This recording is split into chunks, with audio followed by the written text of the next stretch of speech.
Tonight's Modern Men is powered by the Hero Initiative. Are you interested in becoming a hero? Go to heroinitiative.org to see how you can be a hero to those comic creators in need.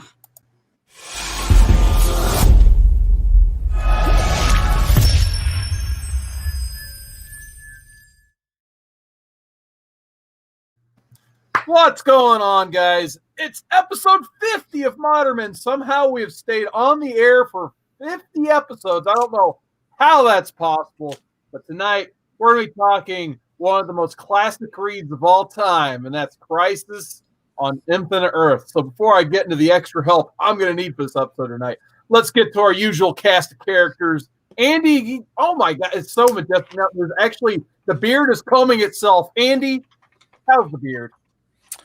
Apparently it's transporting itself from another universe and it just is becoming infinite. Maybe I'll have a crisis. We'll see. Crisis on Infinite Andy beards. All right, yeah, someone's having a beard crisis down there. Drew, you feeling all right?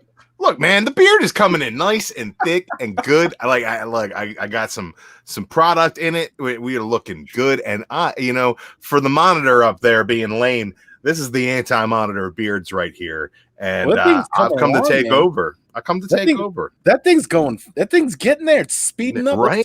Let's go. Oh. Wow. It's the weight of 3 metric squirrels. Well, let's get this one out of the way real quick. There we go. Not yet. All right. So Not yet. You're going to get triggered tonight, Carson. I'm going to guarantee that. Tonight, for this big episode of Crisis, with these two chuckleheads I have to deal with every week, I had to bring in some help. So first, I'll introduce, you know him from Comcore Roundtable and among many, many other things. We got the Great Legend Show. That's youtube.com/r.e95 Legend. How you doing tonight? Man, where the Great Legend comes at you live, man, youtube.com/r.e95. It's good to be here to talk Crisis on Infinite Earths. And, man, let me just do this introduction. Yes, please. Carson, it's coming up on probably about 10 years that I've known this guy. He's one of my legends. You know, he's one of the 3 H's, Hans, Hippie, and Howler. And I'm talking, somebody say someone's in the house. His name is Howler Mouse. Man, Tim, it's great to see you, man. How you doing tonight? Appreciate it, man. I'm ready. And I got to tell you, man, where I'm a honeymooner and stuff, I got some product in my beard that we can't share, but mine's going to come in really nice. So get that out of the way. That's awesome. But I'm cocked and loaded for tonight. I got the Crisis short box over here. I got all this stuff. I'm ready, man. So thanks for having me, man. Yeah. Mm-hmm. Big thanks for answering the Crisis call, man. I figured for episode 50 for Crisis, we're going to need all the help and fact-checking we can get here. So I definitely appreciate you reaching out to Legend and hopping on the show tonight. Gore Vidal let us know. That's right. Gore Vidal, definitely one of the best. That guy, if he tells you something, you better listen. That guy has some great advice, some good reads, and all that good stuff. But before we start tonight's festivities, let's get into the chat. We got Ricky Markstadt. What is going, Ricky? Founder of the Comicore Discord. Definitely appreciate all of Ricky Markstadt's contributions and happy to see him in the chat. And next up, we got Bad News, Chris Barrett. What is going on, Chris Barrett? And then that deadbeat Stream Elements robot, he's hanging out for some reason tonight. But nonetheless, I just want to talk about, first of all, how, number one, especially with Legend and Howler down there, like how you guys were introduced to Crisis and, you know, what your history is. Obviously, the two guys on the far end, this is going to be their first interaction talking about it and reading it. But before I pitch it to you guys, I'll just tell you guys what Crisis means to me. Is, you know, a reader as I was growing up. So basically, as a lot of people know, I got into comics with Death of Superman. Superman 75 was hanging on my Christmas stocking the Christmas it came out. And, you know, kind of the rest was history from there with my history of Superman. But I kept, like, asking myself, like, who is, like, Hal Jordan and Wally West? And why does this Barry Allen guy they keep talking about? Where is he at? And I was slowly getting into, like, the Wizard magazine stuff because this was kind of before internet hit huge, obviously, and you can't just Google everything like you could back then. So it seemed like everything I was asking myself started in a little book called Crisis on Infinite Earths. So like everything Wizard would reference DC wise, they would always say, like, oh, this happened in Crisis. This character was introduced. This character got killed off. This is where they got reinvented, so on and so forth. So I'm like, as often as Crisis is talked about, I got to hunt this book down and figure it out. So me and my brother, we went and found like the most beat up, screwed up copies you can imagine. These things were well loved and well read, but it was the only way we could get our hands on Crisis because everybody back then wanted this book. If you collected DC at all, you knew you had to collect Crisis because that was the start of something big going forward. So, basically we finally got 12 half-destroyed copies because we didn't even have trades back then. I don't think of Crisis, at least not available to myself and my brother. And we read the heck out of these things. This is how I got to know most of these characters in the DC universe. And actually, funny story, additionally, when I got my issue signed by Marv Wolfman and George Perez, I was talking to George Perez. Who? I'm just like, dude, when I was a kid growing up, I told him the same thing I told you guys. I was like, yeah, I used this to get to know the characters of the DC universe. And he was just like, wow, that must have been really mind-numbing. And we just laughed about it and, had a great time. So, yeah, this was not only like a great story, but this is how I figured out who these characters were in the DC universe and, what they meant to me. So, Legend, I'll go ahead and turn it over to you next because me and you have been talking about doing this for like, what, a year now? So, what does Crisis mean to you, man? Dude, it is freaking awesome. It means a lot more to me now than it did. I first heard about it probably in 2000 to maybe 11 or 12 when Scott Costin Bromstar was talking about it on one of his channels. And I didn't really know anything much about the DCU because I started reading comics around 89 to 91 during those years, mainly in 91 because 89 I only had a couple of issues, but I really started collecting in 91 after my buddy Todd took me down there to Lone Star Comics. And, man, I got addicted after that. But I got that Superman Man of Steel #1 by Wheezy Simonson, and had some of that good Ordway art in there, and I had that nice painted cover. And that was my first introduction to really reading DC because before that I was just picking up a lot of Fantastic Four back issue stuff like that. But anyway, fast forward back to Costin Bromstar, and then watching Tim Hallermouse talk about the Crisis on Infinite Earths, and I would just kind of listen to them, but I still hadn't read it, kept putting it off. I knew it was 12 issues.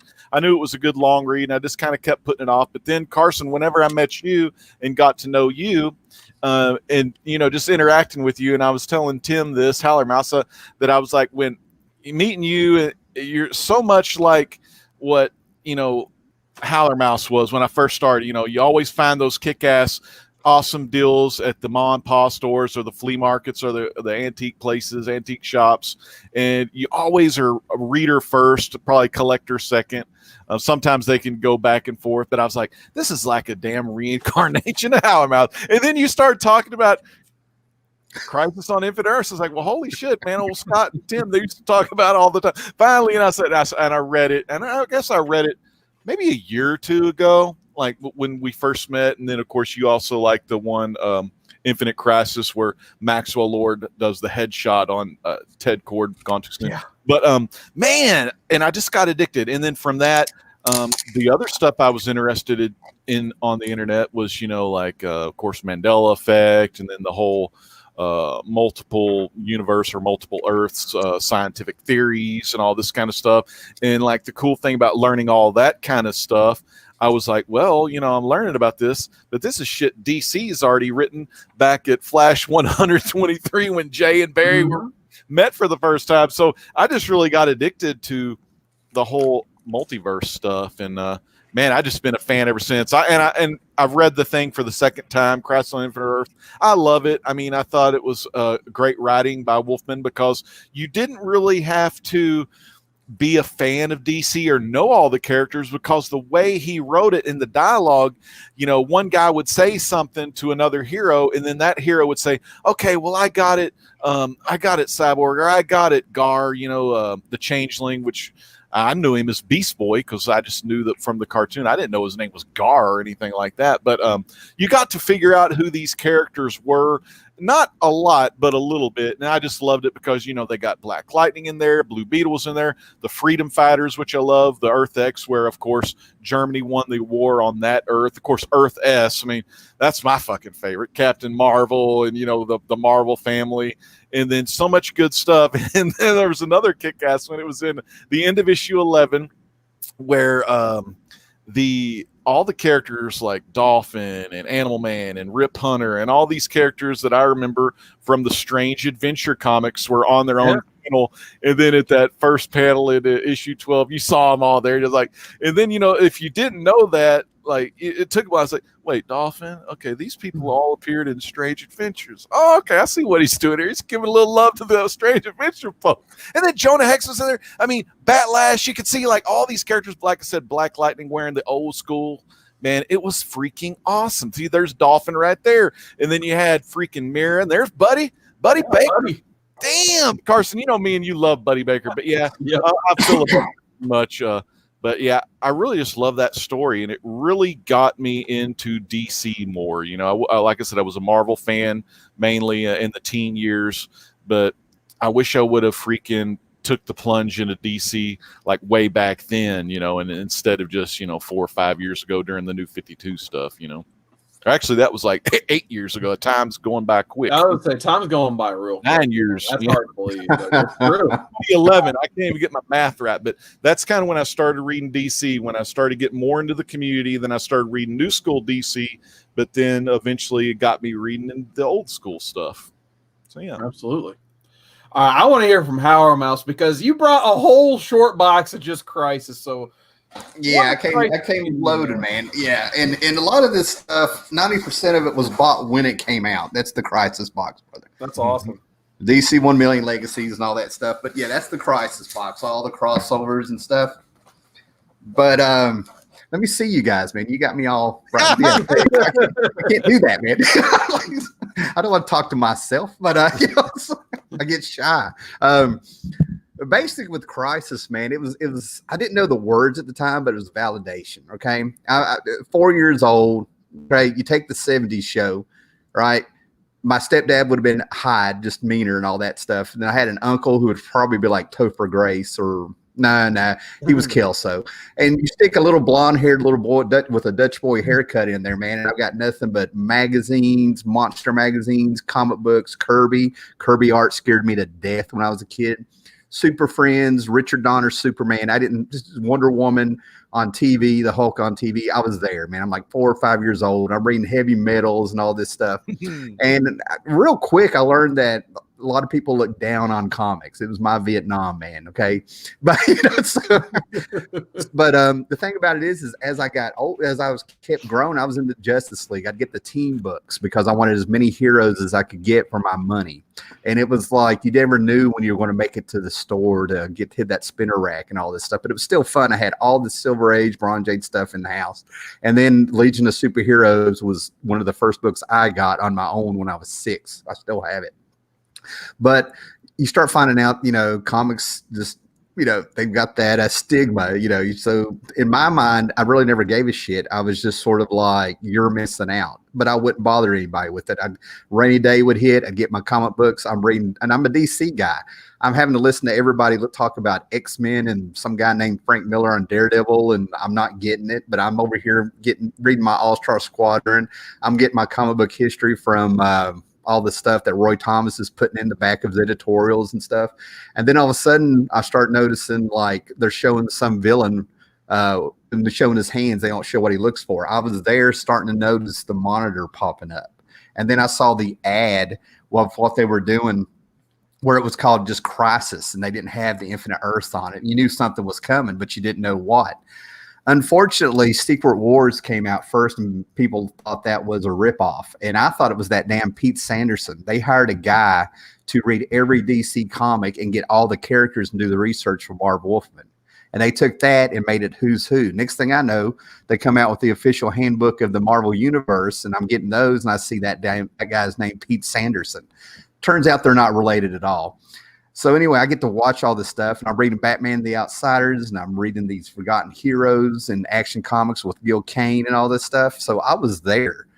And not only was I there for all this stuff and getting pumped up and excited and couldn't believe what I was reading, it was like I've been a DC guy, now it's all coming together. I mean, I almost felt at 12 years old, I thought I was doing exactly what I was meant to do. Somebody had placed me there. And I knew this was a big deal because I showed this before, but this is a news article from May of 1985 that I cut out of the paper. I think my mom's friend brought it to my house, the whole newspaper, and I didn't even ask if I could cut it. But they spoiled the death of Supergirl 3 months before the comic came out, and they have Marv Wolfman and Jim Shooter talking about comics in this. That was unreal back then. You did not hear about comic books in anything mainstream, not a newspaper, not anything. The thing that I hate for a lot of people that have been catching that wasn't there to read this is that this thing isn't, you have to read it all at once in a trade or getting the books and stuff. The way to do it was once a month with a cliffhanger. And you would get that book and you would sit there and read and reread it. Then you would do extra trips out to town, walking, whatever you had to do to get these crossovers that went with it. And Firestorm has the best crossovers. I'm going to go ahead and tell you for it. Yeah. And I'm just like, this is unreal. This was the first time something like this was tried. This also had heart and soul with the death of Supergirl and Flash. And the Flash had to die. This was the first time that I put the idea that Marv Wolfman was a real writer, because the Flash started the DC universe that they're talking about in 58. So he had to die if they were ending that universe. And that's when I was like, there's a bit more to comics than I thought. So every month I was getting this book, and I didn't get number 4. And number 3 had a hell of a cliffhanger. I had it out here, man. But, so number 3 comes out. I'm 12 years old with no patience, and I can't get number 4. Next thing I know, I'm like, I must have missed an issue. And it had a hell of a cliffhanger because Harbinger was going to kill the Monitor. And I didn't know what happened until 4 or 5 months later. And I had to walk through a marsh with my friends where we were sinking. And I had about 5 or 6 comic books. And this was the only one after going through a half a mile of marsh, sinking in the tundra. Number 4 is the only book that survived. Damn. So I literally went through some hell for this book. So after being all excited about this and saying it's validated and getting my big number 9 with all the villains, because I'm a villain guy and all this stuff and having this great stuff, the 12th issue hit, and when they killed Robin of Earth 2 and Huntress, I went, oh shit, this may not be a good idea. And then we got hit with Booster Gold. So it was a roller coaster, brother. But I feel bad, man, because like this was a time in comics when death meant something. The stakes were real. Mm-hmm. You know, only 1 or 2 heroes that you know of had come back ever. So back then it was like no trades. You would read or reread them before the next issue came out because they were that good. You couldn't believe what you were seeing. And you didn't know where it was going. This was the first time you were reading a comic book that you had absolutely no idea how it was going to end, or how they're going to do this. And I don't think, and at the time, I don't think it failed. I think it delivered everything it was supposed to. It was a great time, man. A great time. Last thing I'll say is I bought number 11 on Halloween. And my mom apparently brought the neighbor's girl over who had a crush on me while I went to McDonald's. I took my Crisis with me, was reading it. My mom was nudging me to pay attention to her. I had no time for girls. This was Crisis on Infinite Earth, son. Hell yeah. Damn. That's awesome, man. You got to take the Crisis to the bathroom for a little 5-knuckle shuffle over some Harbinger and call it a day. But before That's personal, you guys over here, there was one question in the chat I wanted to ask Hal or Mouse, and I tried to answer it. You've probably read more of the spinoffs than I have. Chris Barrett asks, I have to ask, do the tie-ins to Crisis help fully understand Crisis? And I was just going to ask, like, is there a particular tie-in? You mentioned Firestorm. Is there another tie-in or anything you highly recommend reading along with Crisis if someone at home was going to read this? I recommended the DC Comics Presents, where you at least get Superboy Prime introduced. Yeah. Going by memory here, I got them all here. I'll dig through here. I may throw up one random, but going by the experience of picking those up every month, you have tie-ins that are counted tie-ins because the skies are red, and then you have tie-ins where the writers went for it. They weren't trying to put Rage Against the Machine. They weren't pissed off they had to do something or anything like that. But Firestorm, the issues, they went down in the earth around. You got in there seeing how the worlds are merging, how all the time is merging together. They were in there, and you actually got to see that world. Okay, that's the ones I recommend. Now you gotta understand, none of this is Alan Moore written stuff. So don't think you're going to get like some classic literary writing there. But if you want to know what it looked like to be in the middle of crisis, just walking around and not being a hero, that's it. And I also recommend the Alan Moore Swamp Thing issue, the one issue, because there's a page, I think it was like issue 5 or 6 or something, where you have the classic double page spread of all the heroes on the Monitor ship while they were telling them what was going on. In the Alan Moore issue, Swamp Thing is there, and he's walking between the heroes, and he says this is like being at Mardi Gras in New Orleans. So that one's really good, you know. But that's off the top of my head. Those are the big two. The DC Comics Presents with the Superboy Prime. That's an excellent issue. You know, that's excellent. And that's all. Yeah. All right. Here. Yeah. We got people hopping in the chat. We got JLS Comics. What is going on, Jesse? Nice to see you in the chat. We got Samuel David saying this is awesome. Howler Mouse, always with the knowledge. Absolutely. I agree 100%. So big thanks, Samuel David, for hopping in. We had Comics Misexplained. He's not gone too soon tonight. He is in the chat. Happy to see him. And then Tacoma Comics stopped by as well. So, all right, without further ado, we've heard the grizzled veteran side, if you will. So now it's time to hear the first impression. So as usual, I'm going to start with Andy. What were your first impressions of Crisis on Infinite Earths, man? Because I know this had to be a big one for you. Yeah, this is my first time reading it. Here was my first impression. Exactly that. One, I do not recommend reading this digitally in guided view. Yeah, absolutely not. That was a terrible decision on my part. I went out and bought it. I tried to read it digitally. After like 3 pages, I went out and bought it. I was like, nope, not doing it. It doesn't do the comic justice. And I didn't grow up as a DC reader. I grew up street level Marvel. 85, I was 4 years old. It was at least 2 more years after this before I got my first comic book. And that was Punisher War Journal #1 in like 88, something like that. So DC was a foreign concept to me completely. So Crisis on Infinite Earths was done and gone in years past before I even read my first comic book. So this is my first read.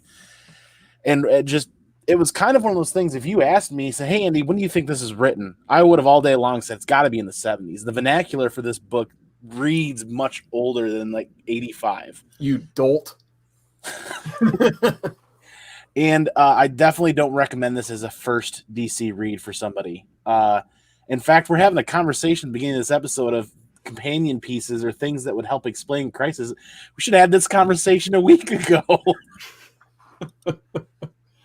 I mean, it definitely threw me for a bit of a loop. Those 12 giant-size issues weren't enough for you, Andy? You wanted us to tack on more homework? Yeah, definitely read the introduction. Read the introduction before you get started, because I understood the fact that we were getting into a multiverse kind of book. What I didn't understand was multiple heroes as well. Hell yeah. So I was completely thrown for a loop, and that changed the pacing of this book for me. The pacing was a little frustrating for me because it was like too fast at some points and then too slow at others. Yeah, it wasn't designed for a trade, man. So I totally get where you're coming from. It's read an issue, wait, read another issue. That's I totally get where you're coming from. I kind of started on that, and then I got to the realization where, okay, let me start getting back through this again today. And I tried getting through all 356 or 365 pages today. I did my best. So I tried to get 2 reads inside of 2 weeks, and Drew was right, man. I needed to start a month ago. Exactly. It reads really good like that. Like I was telling Carson in a private message, I was talking about just all the stuff I've been reading. And I had read, like I said, I read Crisis probably like a year or 2 ago. I can't really remember. I mean, hell, I've read Watchmen about 4 times since then.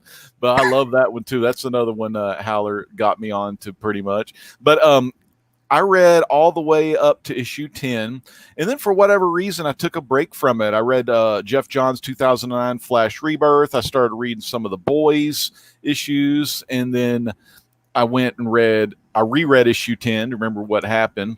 And of course, that Simon part, or is it Simon? Man, that guy, he thought he was going to take it all over and all that. And then Brady was like, nope, I'm still here. And I like that part. But I read that, and I read issue 11 last night, and then I read issue 12 today, and I just freaking loved it. But I'm sorry, Andy. Back to you. Give us some more thoughts, man. You're muted, Andy.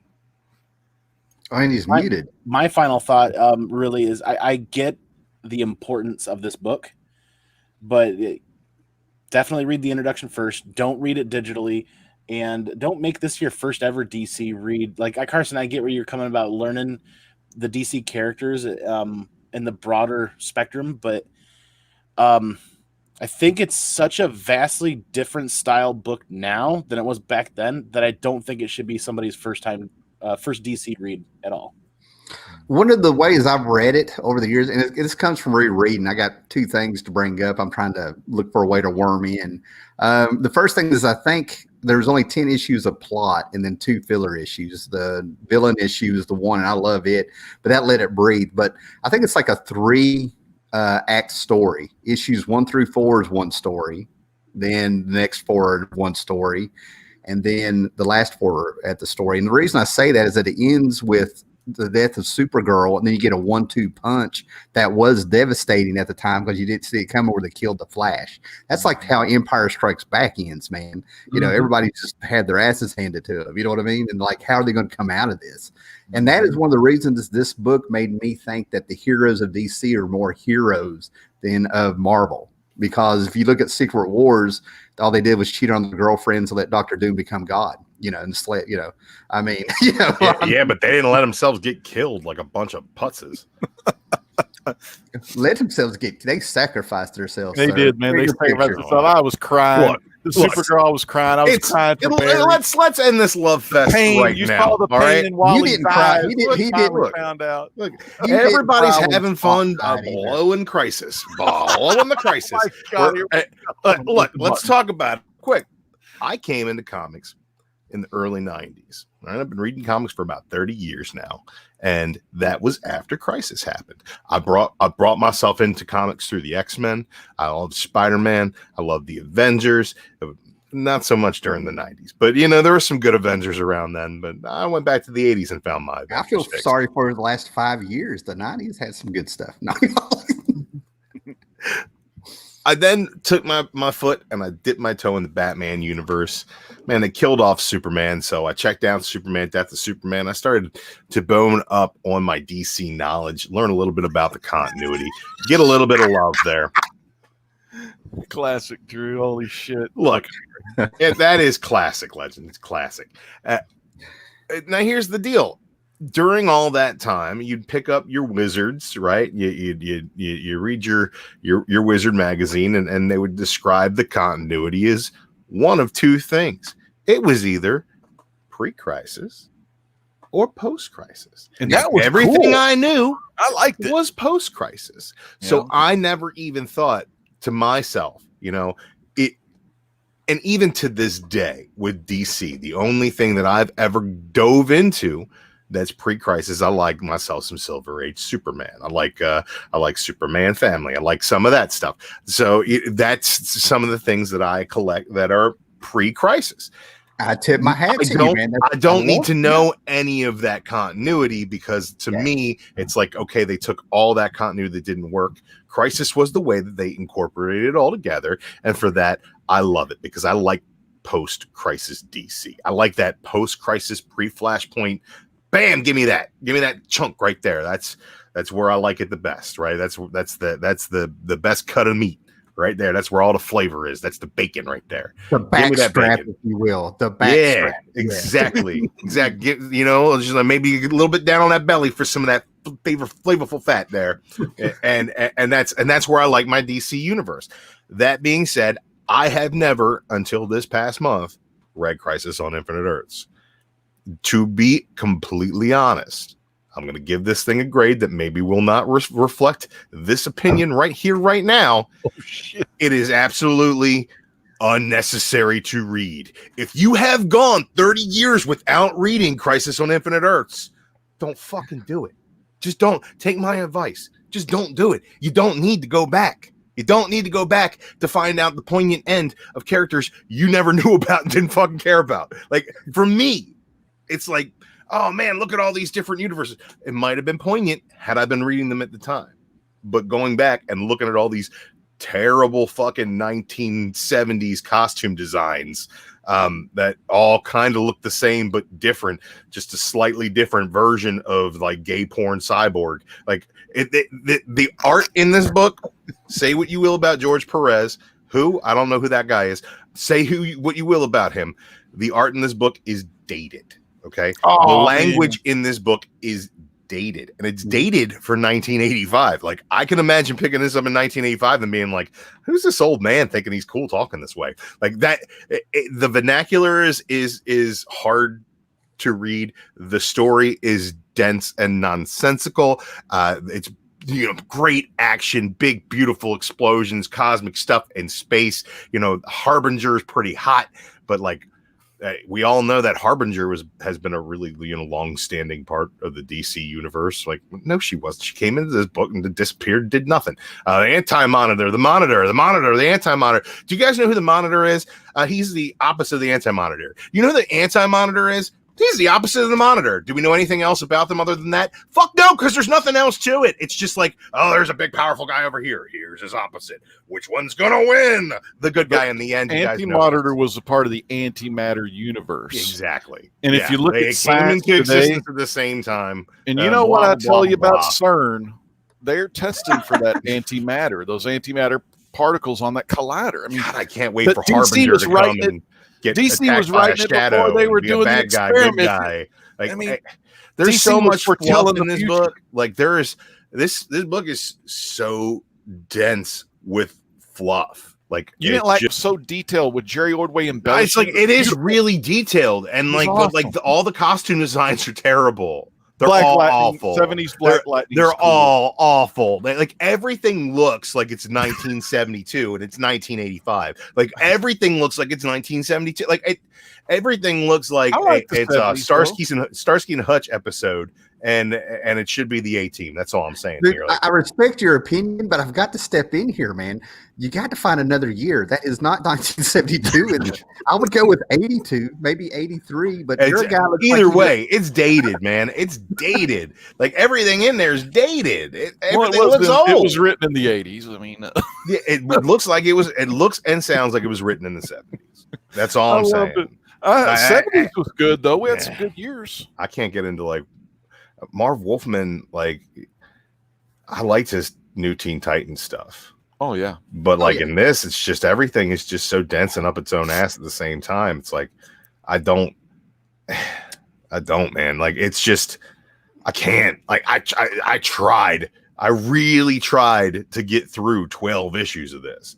And like, I can see where if you were a fan of all this going on at the time, how impressive it would have been, because they take everything and they jam it into this shit sandwich. But I just can't, like, that's the thing. It's like, if you're already eating corn kernels out of every turd, then the shit sandwich just tastes like more of what you're already eating. When you go back and you look at it, it's just a shit sandwich. Is there an event that you do like the big crossover? I love big crossover events. I love big crossover events. Give me 80 heroes, jam into the damn thing. But at the same time, make it make sense. And this thing has a hard time making itself make sense. It's like the second half of it is like all action and all goodness, and like the first half is like really slow. The second half is just the same thing over and over again. The Anti-Monitor's defeated. No, he's not. He's coming back. He's defeated again. No, he's not. He's coming back. He's defeated again. No, he's not. For 4 issues, man. For 4 issues. That was actually really cool, though.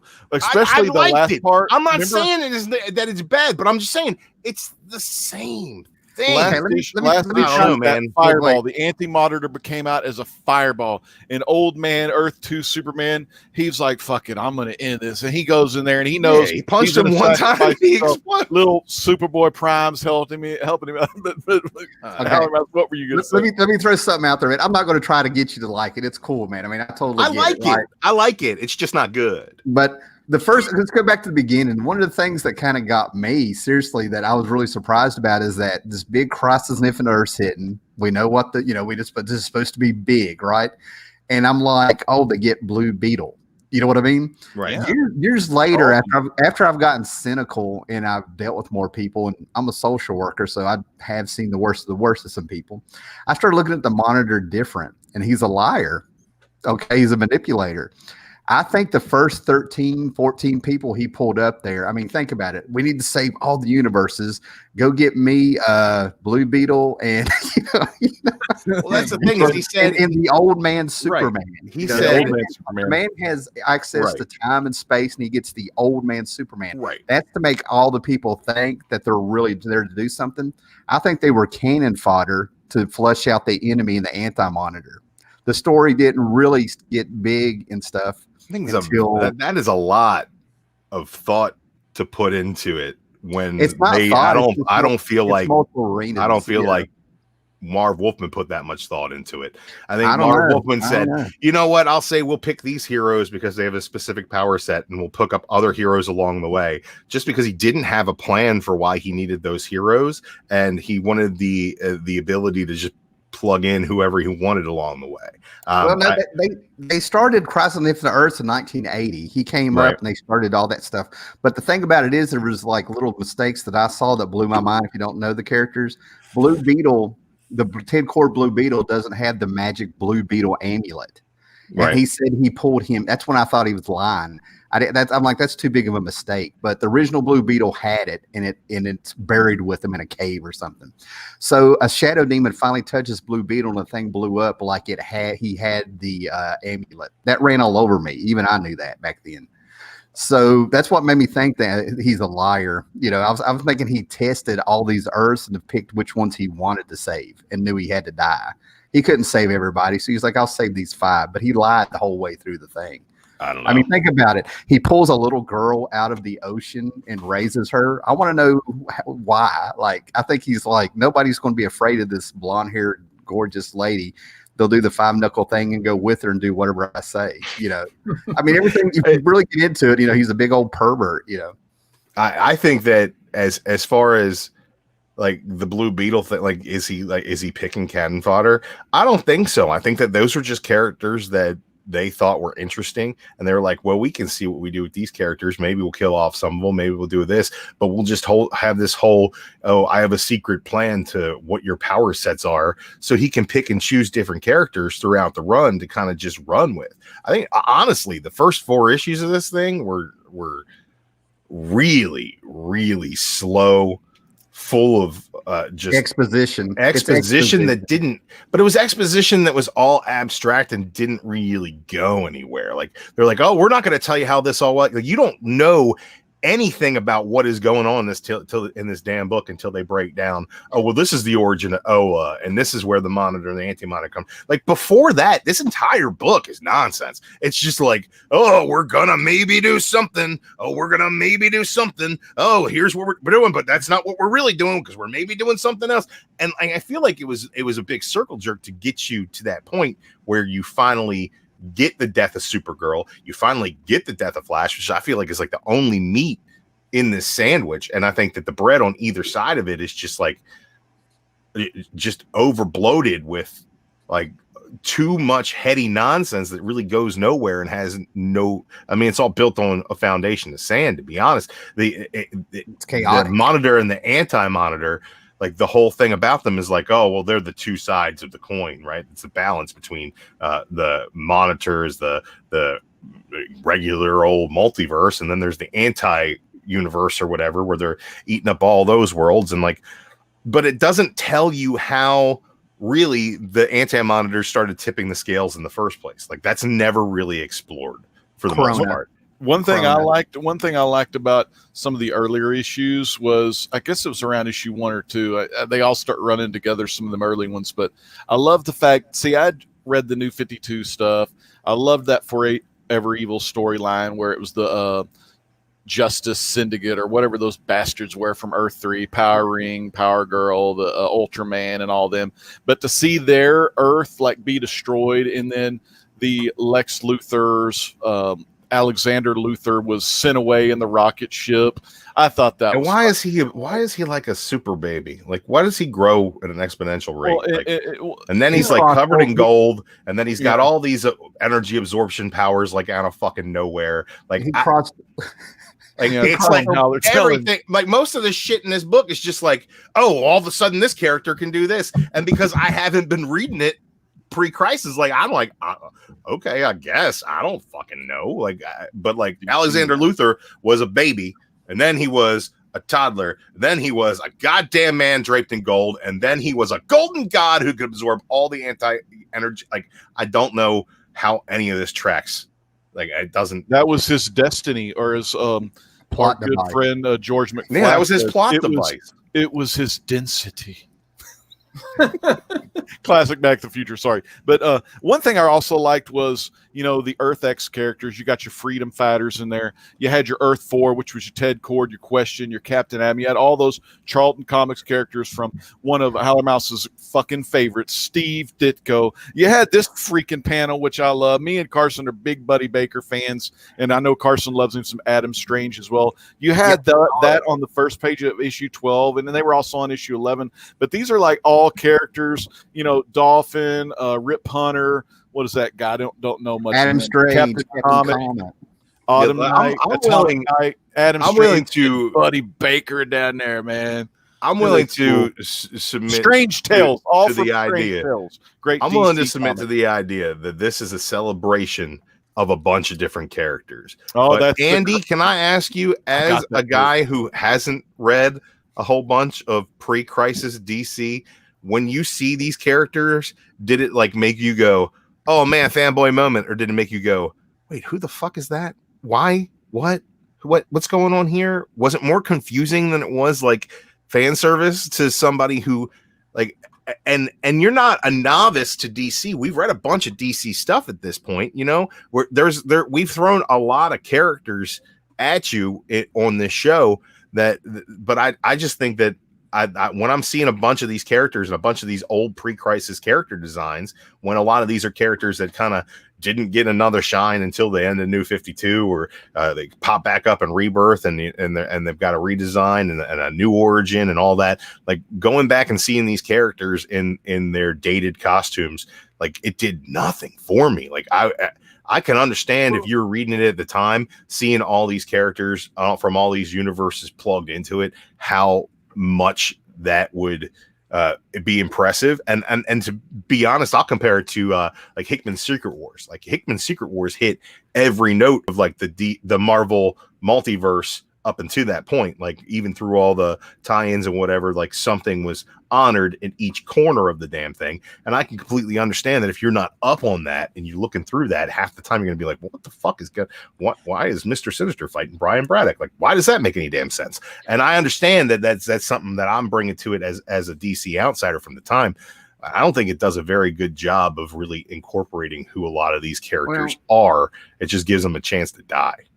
I don't know. I might want to bounce off that. You know, I was 12 reading it, and I knew guys that were 29 to 40 reading it. The stepdad's friends and people talking about it, and they did get excited seeing some of those old characters in their original costumes from the 60s and 70s. Mm-hmm. So yeah, it's dated, but at the time that was part of the audience, and that's as far as a lot of those heroes had been at the time.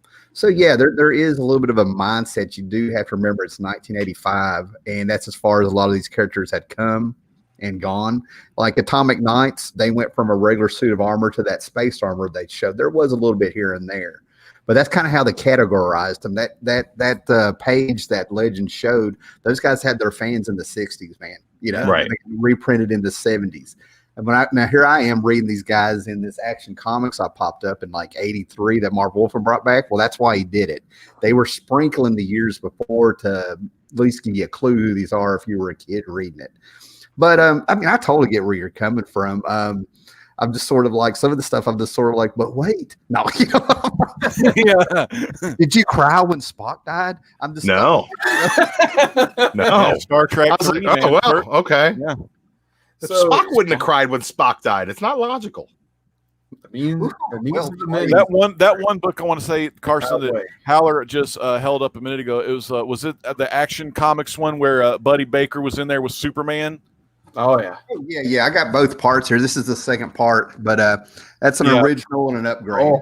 So had the first part and the second part, and he also appeared in George Perez's Wonder Woman series as well for a little two-parter, and those were some pre-crisis Animal Man goodness, because Animal Man only had 5 appearances in the Strange Adventures run, so it was cool. Like Howler said, his stepdad, his uncle, some of the adult guys, that was their shit because they remember reading about some Rip Hunter or freaking Challengers of the Unknown or some of these, characters that may have gotten lost. And even what was cool was when they got the rights to the Charlton characters. I mean, they had their fans too, because when Ditko left Marvel to go to Charlton, I mean, he created some kick-ass characters. In today's times, we can look back and say, well, that Charlton paper, boy, that was printed on some shit paper. It's hard to keep those books in mint condition. But they were good reads, man. But yeah, good history. I honestly felt that this book took a big upturn, though, the second they started getting into the Oa origins, the second they started talking about the Manhunters, the Lantern, Krona, because I'm familiar with that stuff through reading modern Green Lantern books. Yeah, like that is some stuff that I can, really sink my teeth into. And I felt like at that point, they're finally giving these characters who are just like, no, here I am, I have all this power, and they're kind of giving them a little bit of an origin story. I think that it's all still kind of wibbly wobbly, timey wimey kind of stuff. Right. It's all just like, oh no, it's power. Where's the power come from? Well, from the antimatter universe. Well, wait a second, that doesn't make you draw all the power from your universe so you can destroy this universe. There's not going to be any universes. Like that to me, like the Anti-Monitor's plan makes no sense. Like, no, I still buy this over Crisis Energy and Alfred boxes is all I know. And Galactus. I mean, I would tell you that I will give this is Crisis Energy. Like, that's what it is. That's where they came up with it. They're like, wait a second, Marv Wolfman made up this imaginary fucking force of energy. Let's just use it. I hate the fact that they're saying Crisis Energy now, because now I go back and like, what is Crisis Energy? And it's just wibbly wobbly, timey wimey. Marv Wolfman made it up. Alfred boxes, on the other hand, that's just tongue in cheek fun, which is the one thing that makes death metal above reproach, is it doesn't take itself seriously enough for it to care whether or not you judge it, which makes it the perfect and also the worst event in the history of comics. It's so much fun and so much nonsense thrown at you that you're just like, well, I guess the fun and the nonsense kind of balance each other out. I mean, they say it's going to be important, but I know it's not going to be, so let's just enjoy the ride and see what happens at the end of it. Whereas this, like, everything in this book smacks of, no, this is important. It all has weight. And I will give it that. I think from the first page to the last page, there are stakes in this book. And I think that it takes too long for them to kill off a major character. I think I'd have done it in issue 1. I think they're disappearing a lot of major characters from these universes, and that's good and plenty. But I think that Supergirl should have gone down way earlier. I think it would have been much more impactful to the story overall. I think they just took too long to get to the meat of this thing. Here's why I really have always respected Crisis. There's several reasons, basically. So the main one is DC at the time, they just kept absorbing random properties. Like, they got all those Charlton characters, like the Question, Blue Beetle, and that stuff. They got the Captain Marvel, Shazam family stuff. Yeah. What do you do with all that? Someone at DC higher up is probably like, all right, we got all these awesome characters on this cover right here. How do we integrate them all into one universe? Wolfman Perez, you're doing a great job on New Teen Titans. You made it a top 10 selling book with Teen Titans. You guys are put in charge of this. Figure it out and then go from there. So the fact that they actually gave us something and figured it out in a way to get all of these random characters, whether it be Sergeant Rock, you get a little bit of him sprinkled in there. You get I did enjoy that Sergeant Rock. You get that Commandy, Carson. You get Commandy, absolutely you do. Commandy was great, and you got that other on the opposite side of the spectrum. who is the other cave boy? Anthro? You got Anthro, Scalp Hunter, the last Jonah one. Hex, Batlash, some of the classic So Western you kind of have to characters. think of it like I usually try to limit myself to one wrestling reference. I'll do two tonight. My first one is this is their WrestleMania. This is where everybody gets their shine. Like It's every supposed to be WrestleMania, but it's the biggest Royal Rumble or whatever is what it ends up You being. think it's that Andre the Giant Memorial Battle Royal? No, the one in Saudi Arabia with 80 dudes who are all retired already. But you get to see, like you said, you get to see those forgotten characters like Animal Man from his Random Strange Adventures in Action Comics, where he's thrown in there with a team. I would love to see a book written about after you showed me that Splash Panel legend. Like you get so many awesome characters. It's a celebration of everything DC has been over the last 50 years. But they've also kind of let everybody know, like, hey, after this, we're going to a whole new DC universe. Mm-hmm. So basically, everything's going to be post-crisis where they're going to establish one storyline instead of 20, but they also acknowledge all those past ones. Like the perfect one we've talked about is the whole Guardians and Corona thing, which was a seed they planted way back in, I think it was Green Lantern Silver Age issue 40, which they explain all that when they bring in Alan Scott and Hal Jordan together in that book. Mm-hmm. That's where you get the Corona origin. They just took it from there and reintroduced it to here like 20 years later just to refamiliarize that whole thing. So they got all these other little seeds planted that have already been planted like 20 years prior, but they're using that to establish a whole new continuity so readers like me won't feel lost, or as lost, I should say. Like I said, Andy, you were pretty much right. Like, don't recommend this for a new reader, but at the time, this is all I had. I mean, I didn't understand this first time I read it, probably not even the second time, but at least it was a cool way for me to like get to know a character like Firestorm, Cyborg, and all of that stuff. Like, at least like I know who these characters are. So when I see them down the line, these other books I have been reading, I have a little bit of an idea. So that's why I really respect this. It celebrates everything in the past, but provides a whole new future that if you just started with John Byrne's Man of Steel miniseries, George Perez's Wonder Woman, and all that awesome Batman stuff, you will just be able to start there. But there's this past you can go back and look at and respect as well on top of it. And that's exactly what Crisis set out to do. Put that bookend on there, and here's your new start. You nailed it right there. Right. I just feel like I started reading DC on one side of the shore.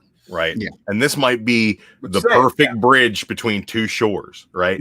But going from the shore that I've always been on and walking back right to the other shore just to cross over the bridge is not a journey that I think is worth it for me. I think you had something else, Drew. You know, we talk about, I got to do the Q&A for Hero Initiative, and I got to chat a lot with old Jerry Conway. And man, we was talking, you know, the fans wanted to hear about the Punisher because, you know, Punisher, man, Frank Castle, Andy knows that guy will just kill some people. But but man, Firestorm and freaking Vibe and Vixen and so much good shit, man. I mean, the DC, man. Freaking Martin Stein and old Ronnie classics, man. For a breather, would you like me to show you an Easter egg? Do you know that Marvel put out some Crisis covers before? Would you like to see them? Yeah, I want to see them. Hell yeah. I know Drew likes that Marvel. You can put the camera on me, man, if you'd like. All right, I'll show you the covers, and I'll show you the homage. Okay, so number 7, Death of Supergirl. And that classic number 12, where all the heroes come down and take them down. This is what Marvel did. I love the elongated man on number 12. Mighty Mouse. That's way better. Yeah, those are way better covers. There we go. Thank you. Thank you. Love me some Mighty Mouse. Dude, I like that issue 12, and I was telling Brandy, I was like, can you spot Elongated Man? And she only knows Elongated Man from the Flash show, but that guy's gone too soon because he said some bad shit on Twitter. I mean, he must have pulled one of those other, you know, crazy Twitter moments, but and Elongated Man was all wrapped around the anti-monitor. I thought that was freaking cool. Yeah. And you got a little Plastic Man in there too with the Freedom Fighter folks. That was kind of cool. I see what you're saying. You mean on the cover there? Yeah, he's wrapped around. Yeah, all wrapped around and everything. I thought that was so damn cool. And what I love about those kind of covers, those mishmashes of all the heroes, is you get to do a little Where's Waldo, man. I love that stuff. And man, the detail and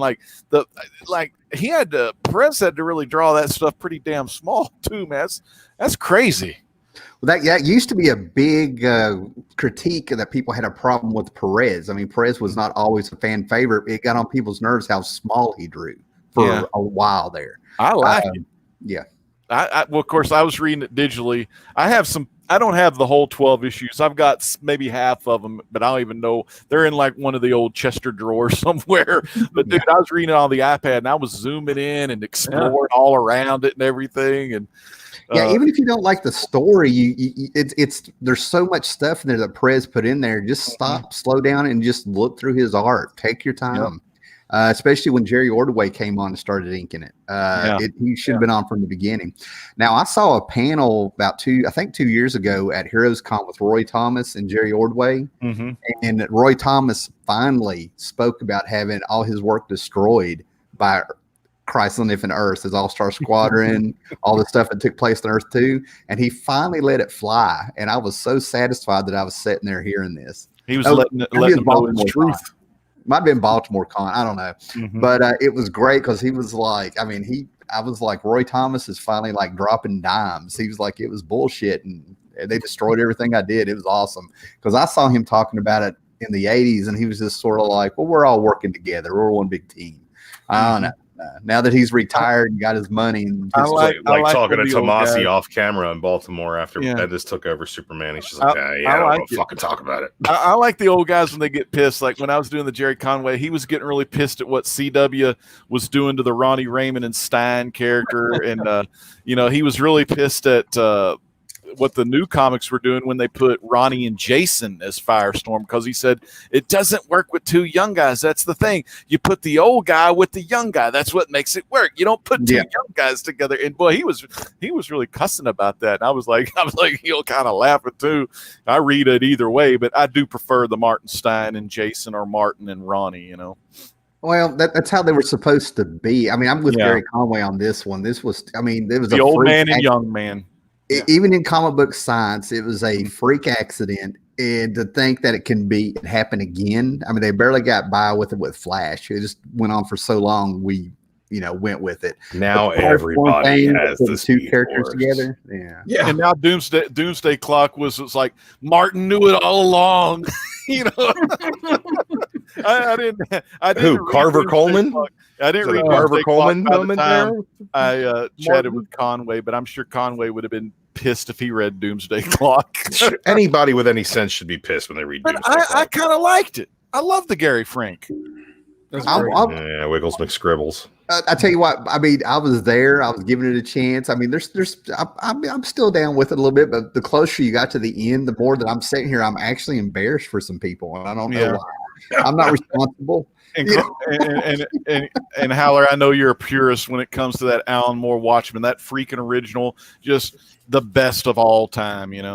The bloom may be off the rose, but that thing they did, the before Watchmen stuff, that's what put me through the fire. After that, I'm just sort of like I liked the before Watchmen. I don't know. There's just something about those characters.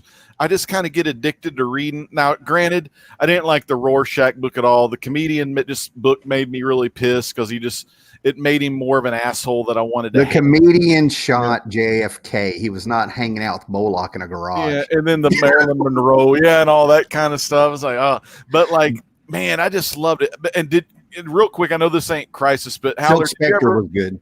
Yep. Did you ever watch the HBO Watchmen show? Yeah. And did you like that one? Yeah, it would have been really good, but they shouldn't have advertised that it was a direct sequel to the book. I think it's a better direct sequel to the book than any comics have been thus far. Yeah, if I had to rank it as how good it was, there was things where like the Hooded Justice episode, I loved it, but it should have been another character, not Hooded Justice. Yeah, I like that they make it Hooded Justice because they don't really give you enough about, like in the main Watchmen book, they don't give you enough about Hooded Justice. So I think when they finally get into it and they give him that origin, it's kind of like, oh, that enriches the original story for me. I think that the show did a lot to enrich the original story, not just draw from it. I've got supplemental material that Alan Moore had a hand in and stuff, and the guy was a Nazi sympathizer. Yeah, he was a German strongman in the circus. Damn. Yeah, the German thing. Yeah. Where'd that supplemental material come out from? The role playing game and stuff. Plus, in the Tales from the Hood. That's what they pulled from a little bit. Yeah.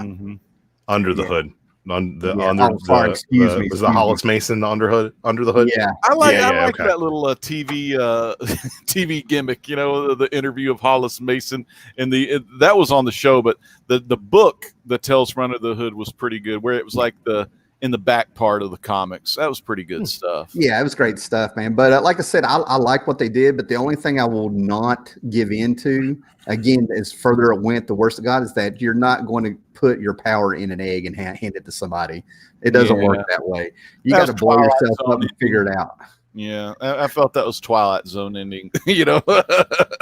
I always just thought it was weird how Watchmen kind of came after Crisis. I always asked myself, like, what if like timelines synced up to where like someone at DC was like, all right, we're doing Crisis, but Watchmen was a hit. Let's integrate those characters somehow. Like, I wonder what would have happened at the DC offices if they probably wouldn't have been allowed to because of the weirdness with the rights and Alan Moore and all that stuff. But I look at it like this. You got Superman and Batman. In reality, Superman wins. You put the Watchmen in the DC universe, Superman wins. They're just a bunch of guys. They're not super powerful. They haven't spent decades. Those are real people thrown into a comic book world. And that's what you got to remember about the Watchmen. Right. Yeah. Except for Manhattan. Yeah. Which is when you get Doomsday Clock, where 11 issues, they're like, oh, something's going to happen. And then they meet each other and he's like, oh, you seem cool, Superman. Let's make nothing happen. I remember when the Justice League Avengers happened, it was so guaranteed that Batman would take out the Punisher, they didn't even show the fight. You know, okay, that's what it would be like with the DC. I actually really don't believe that, though. I think that Andy, can you give us your opinion on that? For as much ninjutsu as you can learn, you can only dodge so many bullets. There is the Batman versus Punisher Marvel read from earlier in the 90s that was fun. It was JR, I think. That's the one I want to read. I saw the art of JR on Batman. I'm like, why is he not on this book? I loved it, but I haven't read that one. So yeah. Yeah, I kind of want to tie this up a little bit by getting into some of those almost Crisis exclusive characters that I haven't had a chance to talk about yet. So, Andy, I'll go ahead and start with you. What was there a particular favorite character, or what did you think of the main characters that they used for Crisis? I'm talking about Pariah, Harbinger, the Monitor himself.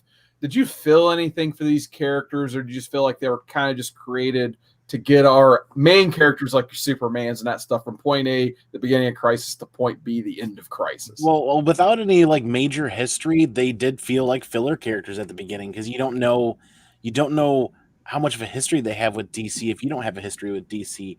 And the main characters were good. I did enjoy seeing Blue Beetle in there. And then I'm trying to think. And I would say the most filler one to me you're probably thinking of is Lady Quark. Yellow and orange. There's so many of them in there that I didn't know enough about. And I vaguely remember, I think it was book 2 or book 3, where the Monitor even said that he picked that original group to come up and basically flush out the shadows, right? Mm-hmm. I think it was book 2 or book 3. I can't remember. I'm having a hard time. Book 2. They each had special skills that were needed. Right. And like you said, Howler Mouse, he's lying. Like that's just like Adam Warlock and Infinity Gauntlet. Let's throw all the heroes at Thanos. Whoa.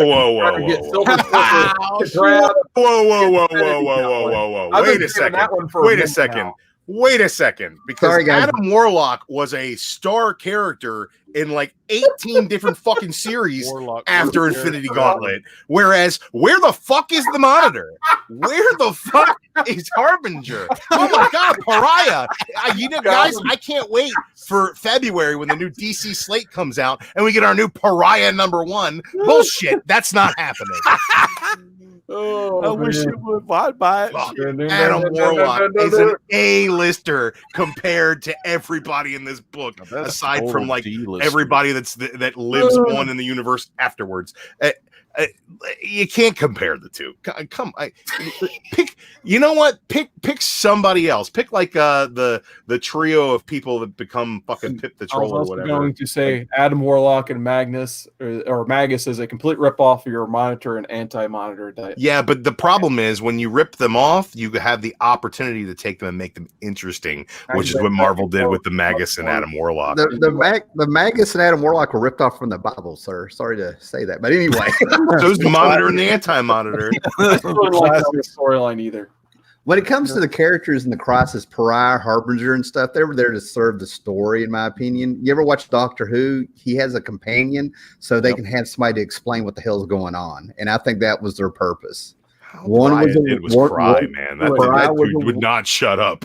Yeah, Pariah was a witness, and I don't know. I don't know what they're trying to do with him, but they served their purpose, and that's why they didn't really pop up that much later on. I think last time Pariah popped up was like in War of the Gods or something in '90. That's because Perez was writing it. But the one that confused me was Lady Quark. I still don't know what the hell her purpose was. I remember as a kid going, "They've got the chick from the Eurythmics. What's going on here, man?" Yeah, I kind of feel like she was just kind of thrown in there to throw accountability at Pariah, but then she's like, "Oh, you're cool, whatever." After a minute, so like, and Dr. Light, her and Dr. Light, I'm like, "What's the deal?" Yeah. They were building up the new Dr. Light like she was going to be something, and I'm like, and those are some of the things that are left hanging that nobody cares nor has ever brought up, But I want to kind of impart this story onto the modern collectors and see how many people would have overpaid for the first appearance of Pariah, or the first appearance of Lady Quark. First appearance of Pariah. Oh my God! We gotta get those variant covers. I just pretended Lady Quark got back with the Eurythmics and they put out that awesome album where she's a crazy blonde-haired chick running around saying she needs a man. I went, "Oh, she quit." She's back with the Eurythmics. You know what I loved about it? And it took me my second read to figure this out, because after the first time I read it, they did the CW show where it was Crisis on Infinite Earths or whatever. And then so what had happened was, Arrow goes off and, sacrifices himself, blah, blah, blah. And then he gets reunited with Felicity in their own little, I guess, heaven or whatever like that. And at the end of the this book, I never picked up on it until the second time I read it, but here comes the old lady Lois from Earth 2, and then she gets reunited with Golden Age Earth 2 Superman. They go to their little heaven. They enter inside Alexander Luthor's like portal dimension or pocket dimension, maybe to a heaven place. And then a little Superboy Prime tags along, and I thought that shit was cool because that's what they did on the CW show. I'm about to make this story 100 times better with one simple change. Wait till I tell you what Chris Claremont wanted. Go for it. Oh, I was going to talk about that too. One simple change. All right. At the end, who punches the Anti-Monitor for the last time, puts him out of his misery? Superboy Prime does it. Superboy Prime does it because Superboy Prime is the most powerful of all the Supermen. And that would make sense. Now, here's the deal. You take Golden Age Superman from Earth 2, right? You make him the initial sacrifice. You kill him off in the first 2 issues. You kill him off. And then people are like, "Oh shit, this is serious." They killed off Golden Age Superman. Maybe that takes a little sting out of the Supergirl death, but you can still do that. I think you kill the Golden Age Superman because you take him off the board at the end anyway, but you give him a happy ending. It doesn't make any damn sense. He makes no sacrifice for the world. He gets his Lois. He gets to go bang her in secret inside Luthor heaven. Like I don't understand. I don't understand what his sacrifice is there, where you can make the story so much more interesting. I don't know. It's due to him that you have every hero that's there that came after him. Sure. So his sacrifice should have taken place at the first point. Like if you are going to take that world, right? This is the bridge between the old and the new, and you're not going to have him in the new. What better way to let people know that there's going to be a new and that the old is gone than taking Golden Age Superman and popping it? Start calling you Ryan Johnson. Ryan Johnson? The Last Jedi. You just described exactly what The Last Jedi was. Let's kill all the old stuff and go with the new. No. That's not what The Last Jedi was. I can explain. That's a whole nother video of me bitching for an hour and a half. Chris Claremont idea, which I was actually going to present, but I want to hear you present it. No, you can go ahead, man. I mean, it just popped in my head. I think I read it in this years ago. I was going to ask you if you had heard about this. So it's crazy you mentioned. Yeah. Basically, George Perez and Chris Claremont, I guess there was a conversation that took place it was Wolfman. Okay, the one article said Perez, so that makes more sense. So it would have been Wolfman. Go with I'll concede. Go ahead, man. Yeah, so there was a conversation that took place between either Wolfman or Perez and Chris Claremont. So Chris Claremont presented this idea. It's kind of like what kind of you said, Drew, except the person who makes the sacrifice and gets sacrificed kind of early on is our version of Superman, not the Golden Age Superman. So basically what happens is Superman gets killed fighting the Anti-Monitor at the end. So Earth 2 Superman is the one who lives and goes back to the main DC continuity Earth as we know it post-crisis. And I guess, I don't know if he's talking to Batman or whoever, but in this conversation, he washes his hair, he wipes his face, and it turns out he's immortal. He stopped aging like a couple years after his first appearance. It's powder in his hair and prosthetics on his face, so he grows old with Lois. So then you don't need John Byrne's Superman. You have the Golden Age Superman carrying on. So it's a way to bring back. Yeah, but I don't. Superhero. Now, here's my one problem with that idea: is then you bring Golden Age Lois into the picture, and eventually she dies. Do you have her killed off in Crisis? She wasn't brought in until like the last few pages, so she would be brought into this situation. He would have to learn to live in the modern world, kind of like Captain America, basically. I'm not opposed to that idea as long as as long as you give him a new Lois in the new world, and he's just like, oh sweet, she's young again. Look at those thighs. She's got it. She's got it back. She's got it back. You know, I can't believe this. A little collagen in her diet. You are taking up for one of the most traditional tropes of Superman, and I'm the one sitting here going, kill the bitch. I never saw what he saw in her. She's you know. my favorite, let me just for reference, my favorite Superman is Tomasi's Superman Rebirth, where the entirety of like post-crisis Superman continuity is really explored. But it's re-explored through the eyes of Superman's son, and Superman, who is the infallible paragon of virtue, finally has his big hurdle, which is raising a child. So it's like it's a real different take on Superman, but the existence of that family unit is very key to that. I like Superman with Lois. I like Superman and Lois having a son and a farm and a dog. Yeah. I like them having that classic a life. Dan Jurgens Superman.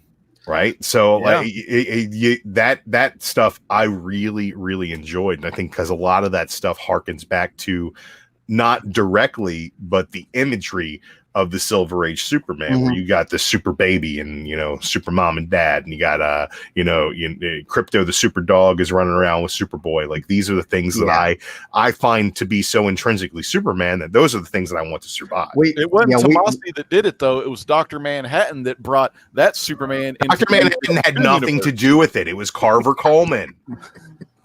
Who's Carver Coleman? Nobody knows. I thought they did something where like the DC 52 was Superman blue and the Jurgens Superman was Superman red, and they finally put them back together or something. Oh, I remember that shit, that blue and red one. And it was but correct me if Dr. I'm Oz wrong. is his dad from fucking Krypton, and there's a lot of nonsense that falls in there. But and I have one more question because I'm not following this shit anymore. That's going on since Bendis is on whatever that. Neither am I. I boycotted Superman. But didn't they go ahead and age Jonathan Kent so he's a teenager all of a sudden, so he can be in the Legion? The button ready. It's fucking terrible. Sorry. Yeah, Drew it's the worst. Drew it's likes the worst. Young John Q. Dude, people want to talk about creating new heroes, right? And like, oh, let's expand the readership, let's create new young heroes. And I think that Marvel's done a great job with Kamala Khan. If people are reading her book or not, it's selling digitally. She's a character that's in the new video game. She's all up in the Lego game, so people are loving that. Like Riri Williams is getting her Ironheart glow in the dark pop. That's coming out. Spider-Gwen is like the hottest fucking thing in the world at Marvel right now. Miles Morales was a new character they created. dude, in the DC universe, they've created a lot of really great young new characters. Damian Wayne and Jonathan Kent as the Super Sons were a phenomenal opportunity for them to market to young readers. That Super Sons book was really good. They put out a young adult novel based on the Super Sons, and right now they took Damian off the board. He's not going to be Robin anymore, and Jonathan Kent's been aged up so he can go fuck around with the Legion, which nobody is reading that book. Like, they're like, oh, Brian Michael Bendis wants to write a Legion book. Well, cool, maybe sell a couple issues before you destroy the universe. I think Bendis trolled me with my review. I'm not sure, but you can go look at issue 2. I did the number on that Millennium, whatever that was, number 1. I'm sorry, guys. Am I getting too off track here? No, not at all. Good shit. I like bitching about Bendis. Yeah, I mean, I barely get any views, but I don't do this for the views. Legend can back me up, man. You know, He's never but I got there in the book. Yeah, that Millennium was honestly a piece of crap. So when I reviewed it, I gave it an honest review. It's a piece of crap. I said it's like Bendis got with the artist, and he said first we'll have this woman meet Supergirl, Power Girl, who's the president, and then we'll jump to the future, and then she'll meet somebody. Issue 2 comes out, and every time they time jumped, it was and then ... and then ... God. I've got the video up and I've got the issues. That's not in the first one. It's in the second one. And I'm like, did he do what I thought he did? He didn't do that to troll you. He had done that beforehand, and you just called him out exactly on his hackery. And then I took off my pull list. Yes, I picked up that Man of Steel that he wrote, and I was like, Rogolzar, and I was like, oh fuck, this is going to be terrible. And then that went nowhere. And then I picked up Action 1001. And I picked up Superman 1. And I gave them both a solid read, and then I put them in my bin. And then I called my shop, and I said to the owner of my shop, I was like, Ian, that Superman I've been loving, don't love it anymore. Take it off my list, man. Well, he's like, what about Action? You've been getting Action forever. Nope, take it off my list, man.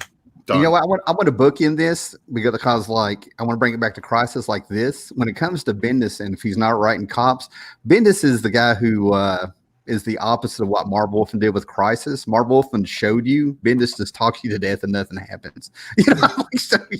Hey, he's very hit or miss. Some of the stuff he does is just like really great personality, character driven, conversational, lots of really good stories being told. All new X-Men on the Marvel Now, the time travel shit. I love that. He's done a lot of stuff that I really like and a lot of stuff that I really fucking hate. And I have nothing really in the middle. I feel like the only thing that he ever wrote that was kind of in the middle for me was like Civil War 2, because I think that the way that comic pulls itself off is way fucking better than the story is. The art's really good, the presentation's really good. Are you talking about Civil War, the second one, the Civil War 2? Civil War 2, yes. I hate it. Look, there's a lot of good stuff to love about that book. I like that first Civil War. The overarching story is not one of those things. I think you get both ends of the spectrum in his new Young Justice run. I love the characters in that. It's great. There are some issues that are excellent and other ones that are there's just so much crap thrown at the wall. It's ridiculous. And then there's just those filler issues. So you get both ends of the Bendis spectrum just in that one run alone. Cops, when he writes cops and of any form, powers, what have you, and when he writes street level characters like Daredevil, I think that's his strength. It's when he gets into anything above that. Yeah. I think he does well with smaller, younger teams, which is why I thought that I would like his Young Justice. I just didn't. But I think like his Legend said it, his all new X-Men, where they brought the time displaced X-Men back from the past. I really enjoyed that. I like the stuff that he did with the New Mutants that he put together in the Uncanny run as well, like Gold Balls and Eva Bell and some of those characters, the Stepford Cuckoos. I thought that they all kind of worked really well together. That was Morrison. Wait a minute, with Stepford Cuckoos, the Morrison Stepford Cuckoos? No. The Stepford Cuckoos were still in that run. So like, you had like the Wolverine school. the Jean Grey school, which was I mean, like it was the Wolverine and same the X-Men. characters that Morrison made. That's what I was asking. Yeah, he made the same stuff for Cuckoos, but they were on the team with Cyclops and Emma Frost, who were picking up different wayward mutants along the way. So it's like that was good. That was the Uncanny run he was doing. Uncanny, coming in, right? Then they had all new. Then the Uncanny, they were going together. Magneto had the white suit. I think the best part about that is you had Wolverine and the X-Men, you had all new X-Men, and you had Uncanny X-Men. And all three books were really focused on younger mutants growing up and dealing with their powers. All three books. So you also had the X-Men stories at the same time that were like the female team, which is a Jubilee and her baby Shogo and all that nonsense going on, which I thought was fun stuff, and Storm and Monet and all those characters. But I think X-23 and young Cyclops from the 60s hitting it off. Yeah, man. Cyclops from the 60s came in and he was making out with all the babes. I like when young Bobby himself some Kamala Khan love Bobby too. Was like, I'm gay or whatever. Young Bobby talking to old Bobby, like he didn't. Young Cyclops is going up on Viv Vision too, like he was getting it in. All right, let's go ahead and wrap this back in the Crisis. Yeah, back to Crisis. I think it's time to go ahead and start giving some final thoughts and scores here. So, Andy, I'm going to pitch this one to you. What were your final thoughts on all this? And is it possible to even give this a score? Yeah, I mean, you can definitely give it a score, and my score is gonna be more in line with my inexperience with DC and books than it is this actual book. I'm gonna give it an 8.0, and I'm gonna turn right around and say, do not read this book digitally because this is what's gonna happen to you. Shit! What movie is that from? Day of the Dead. Damn. The Fly. Do not read this book digitally. Right, yeah. Do yourself a favor and get floppy copies, get a trade. Do not read this book digitally. If digital is your only choice, make sure you read it a few times and absorb it correctly. Digital does not do this book the service that it deserves. But I'm going to go with an 8.0, and that's speaking more to my inexperience with DC and DC reads, because I understand how important this book is, but I kept wanting more and more of that Prez art. And I'm so spoiled with modern comics today and the double page spreads and the major large panels that in 1985, they were delivering a story. They were trying to deliver a story. So I just wanted more of that Prez art. And I'm going 8.0 from where I sit, though. All right, Drew, what are your final thoughts here? This is 7.5. And I think that it's better than average. I think that it delivers on what it's supposed to do, but I think that what it's supposed to do is put the past behind it and look toward the future. And I think that it exists so that you don't have to go back and revisit it. That to me, kind of that me not wanting to go back and revisit this stuff, it kind of speaks to the fact that it was successful. It moved the universe forward. I think that there's a lot of big wibbly wobbly, timey wimey answers to how things work in this book that kind of makes me go, oh, I don't want that. I want a real explanation. Put some more thought into it. I think that the art is dated, and I think that Andy is right in that it has a very, very simplistic layout system to it. But there are some really cool panels where they're talking about kind of the creation of the universe, really cool pages where they kind of break the mold and break things down differently. And I think that really shines through and gives it a little bit of a leg up. You guys know how I feel about the guy who drew this. I think he's very talented, but I've never heard of him before. I don't know who he is, and he's probably not that important. But I will say that if you've made it this far through your comic book reading without going back to Crisis on Infinite Earths, I would say get yourself familiarized with a little bit of the earlier DC stuff, some of the pre-Crisis stuff. Read some of that first and then see how the bridge was built. Because I think that without having that basis of knowledge, it took a lot away from my enjoyment of this story. All right, what about you, Legend? What are your final thoughts on this one? Yeah, I agree with Drew. Like, if you can, try to read the Flash 123. The first time you get to see Jay Garrick Golden Age meet up with Barry Allen in the Silver Age. Read that one you said, Carson, the one where Alan Scott meets Hal Jordan for the first time. And then get those little, they usually did them once a year in the storyline of Justice League America, where the Justice League would meet with their Earth 2 counterparts. And one of my favorites, of course, was the Earth X, where you got the Freedom Fighters and then spawned their own little mini series.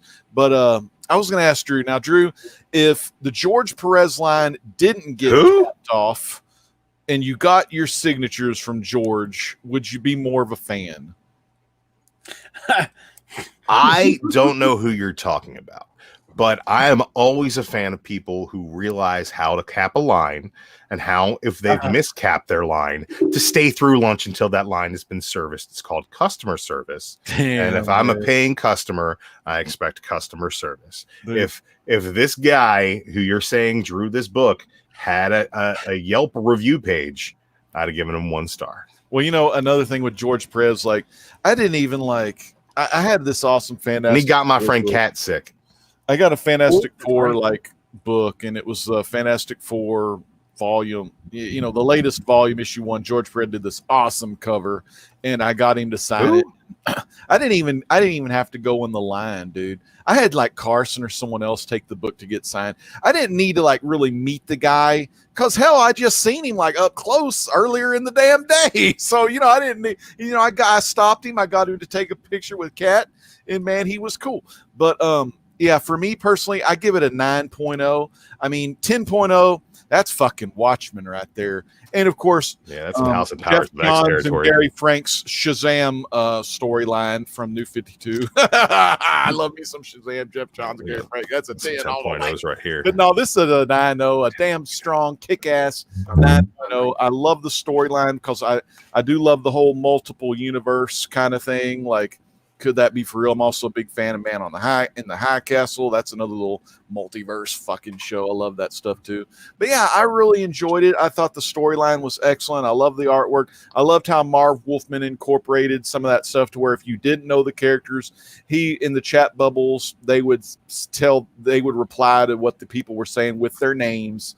I really loved that, and I thought that helped me out a lot. I love the I don't like when people die or whatever, but I felt those sacrifices really made the story a lot freaking better. And then at the very last issue, I loved it when Pariah, Lady Quark, and Lila or Layla or whatever the fucking Harbinger's real name was.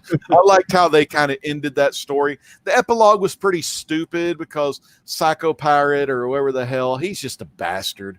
Can I just talk about Psycho Pirate for one second? Yeah. But 9.0 for me. What do you think about that Psycho Pirate asshole? Look, man, Tom King's Batman brought in Psycho Pirate, right? And he was like this. He's like helping Bane, and like they're like, I was like, who's this guy, right? And I'm like, it's Psycho Pirate. He can affect people's emotions. And I was like, oh, he's got this mask. Apparently it's made out of nth metal or something, they've decided now. But I was thinking to myself, like, well, you know, he was apparently a big part of Crisis on Infinite Earths. Mm-hmm. So I'll forgive the fact that he's such a trashy, corny, fucking stupid ass idea of a character. He's got a dumb name. He's got a dumb concept. He's got a dumb fucking costume. And I was like, oh, well, at least he did something in previous DC history where I'm supposed to have like a little respect for him. And then I read this and I was like, nope, I was right about Psycho Pirate all along. What Psycho Pirate, but the thing with me, it's kind of like Doctor Doom. I hate Doctor Doom so fucking much, but I don't like hate him in the way like people, you know, a lot of people love Doctor Doom. Oh, he's fucking cool. Well, when you piss my fucking Reed Richards off and you fuck with my family, you fuck with my team, I hate you. Even though, like, yeah, we must have Doctor Doom in the FF because he's the great fucking villain for him. But it's like Psycho Pirate. Like, I don't, you know, all the stuff you said, that's your deal. I hate him because he fucked with Barry's mind, and I don't like people mind controlling on Barry. And I love Barry Allen. He's my favorite Flash. Animal Man. Yeah. Woo! You get that fun arc in Animal Man. Howler Mouse, what about you, man? What are your final thoughts here? Well, the thing about an 8 to 10 score, I can be all over the place with that because it's not consistent. I mean, I'll be honest with it. I love it, but I also think it's required in your library. You should at least have the trade there. If you don't get into the story, you can take your time, look at the art, flip through there. Maybe it'll get you interesting. But there's something I want to show you. This is from a series called Legacies, right? Bookend covers from 2010, revisiting the Crisis. Hopefully I'm holding those up right. I don't know. All right. And then you got this from 1999, An Untold Story by Marv Wolfman of the Crisis that slows down on it. And if you go back, you got all these homage covers. You go back to Grant Morrison coming. He pulled in the Psycho Pirate, and Psycho Pirate's the only man that remembers pre-crisis stuff. And it messes. Oh, shit. Yeah. Okay. So the thing about it is that with its legacy and its history, if you have any crossover event that you've liked, you can thank Crisis for being profitable enough to show them it can be done. This was the blueprint. Nothing had ever been done. And I can honestly say this is probably the last time that I can honestly think of a comic book having no idea how it's going to end. It was not predictable. And that's its strength, in my opinion. And then this thing could have been just a big Michael Bay movie like Transformers, where it's all flash. And if you love that stuff, great. But thanks to more or less Supergirl and Flash dying, it got a heart and a soul. The characters that were in it, like Pariah and Harbinger and stuff, we can joke about them, but they served their purpose. And they were kick-ass designs. And I can get how they're dated with the pastel colors, the red and blue. It was 1985. So I say take a little bit of time. Do a little time travel and immerse yourself in 1985, and don't let it overwhelm you or be too heavy. Just have fun with it. And if you see a character you like, get on Wikipedia and find some comic books for that character. Don't try to become a big DC historian. You know what I mean? You end up like me. Then you get invited on this show to bring up some class. There we go. Oh, wow. I want that in writing, and I'm taking it to work. See? It's recorded. It's live on the internet. I don't know how to write things down. It's 2020. Howler Mouse is my secret identity. I'll type it with my thumbs to you. Carson, what's your final say, man? Crisis on Infinite Earths, man.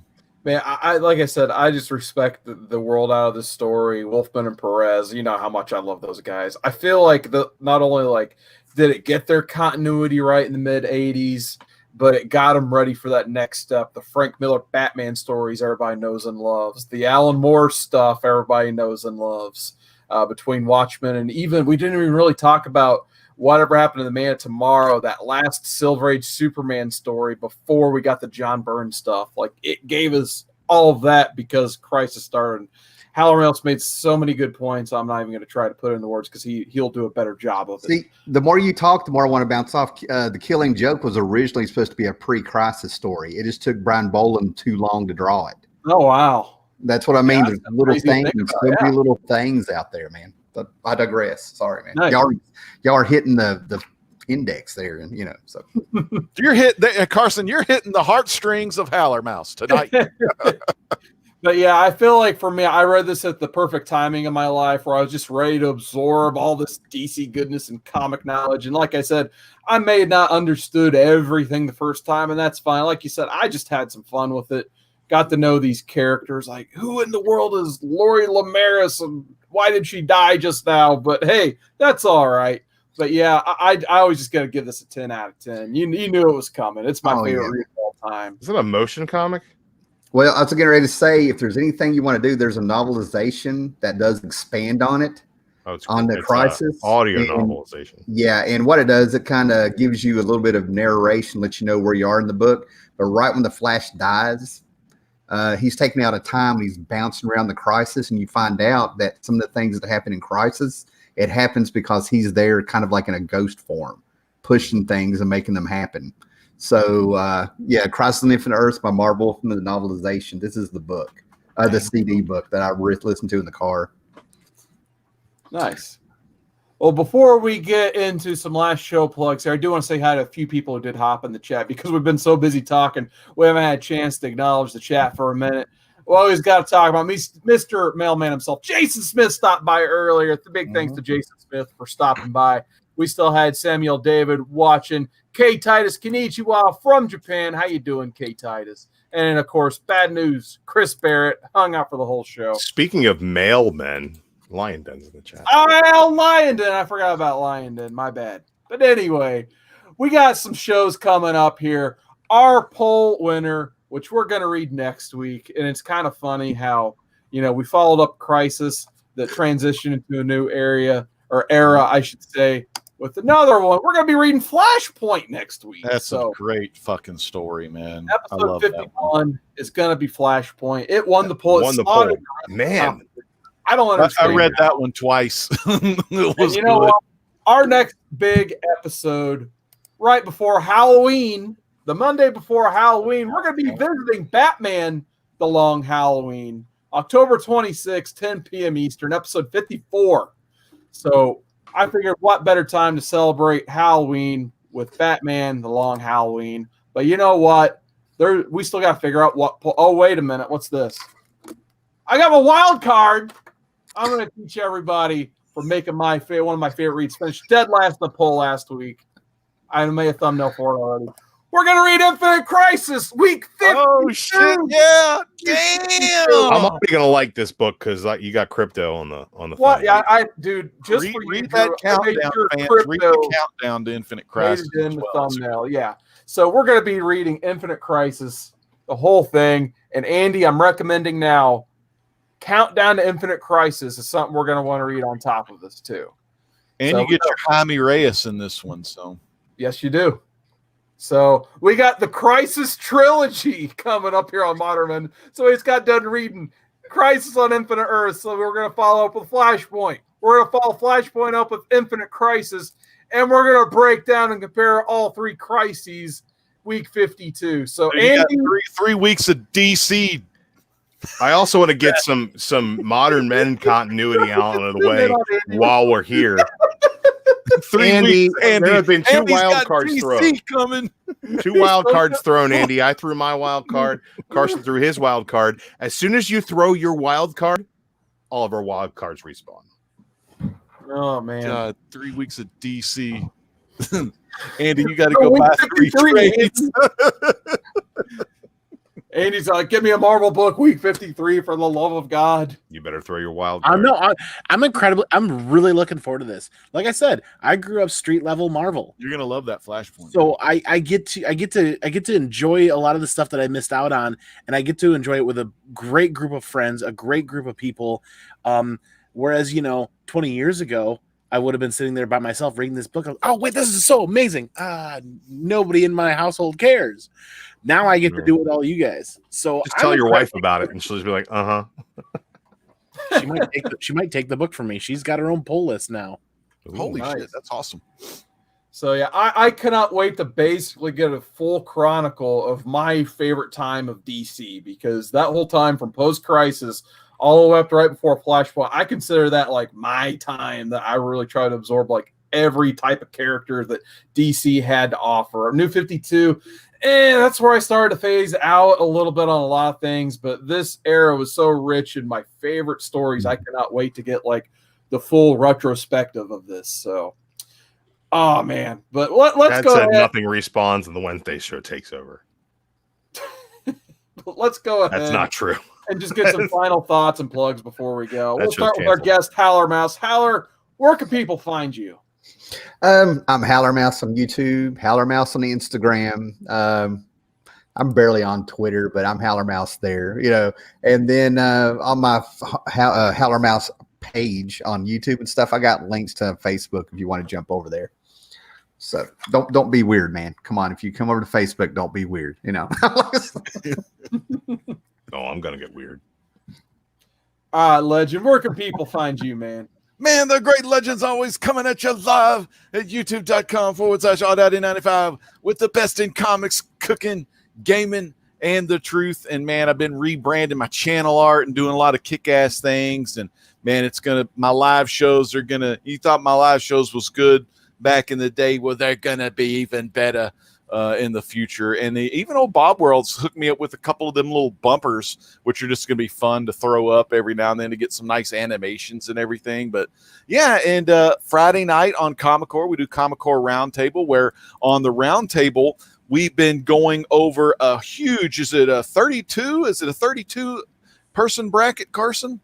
Or 60? It is. It's a 32 character bracket right now. So we did the Battle Royal last Friday. All horror characters. So we had the Battle Royal of all these horror characters, and it was down to that Necron book and from The Evil Dead. And who was the one that won the Battle Royal?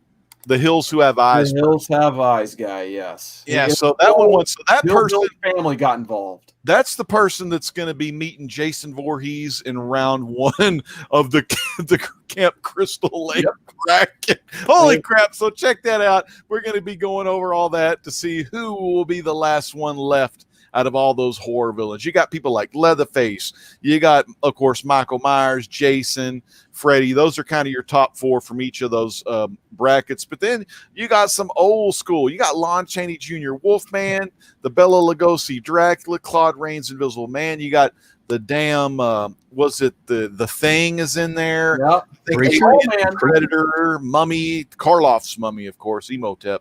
But man, there's so much good shit on there.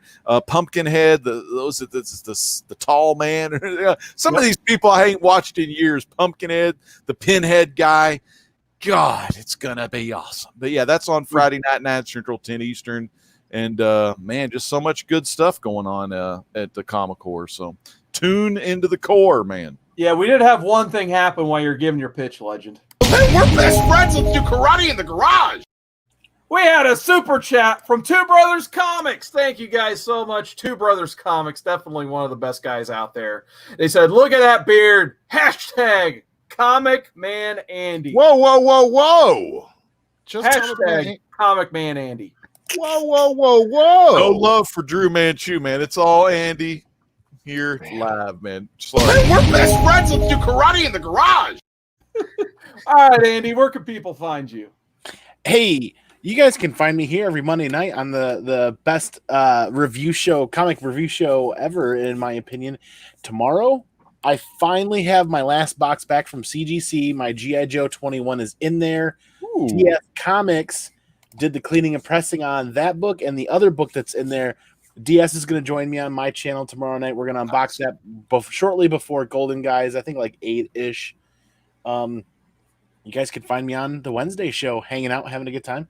And you can find me on Andy Given Thursdays. This week, I'm really excited. This Thursday, we got a good group of guys coming together. We're going to do our top 5 street level heroes this week. So we're excited to talk about that. And my own channel, check it out. Lots of tinkering here and there. Mail Call Mondays going on. Then, my Wednesday polls. And I'm thinking about doing like a Sunday hangout, like an Andy Given Sunday just hangout for fun at some point. We'll see. Ooh. All right, so we had once again Two Brothers with a $2.13. They just want to be best friends and do karate in the garage, man. More for Drew. I'll let you hit that. Hey, we're best friends. Let's do karate in the garage. All of my best friends do karate in the garage with me. Guys, if you want to know where to find me, I'm DruManchu Comics on Twitter. You can find me on the Instagrams. You can give your mom my number if she's single. I'm looking for the ladies.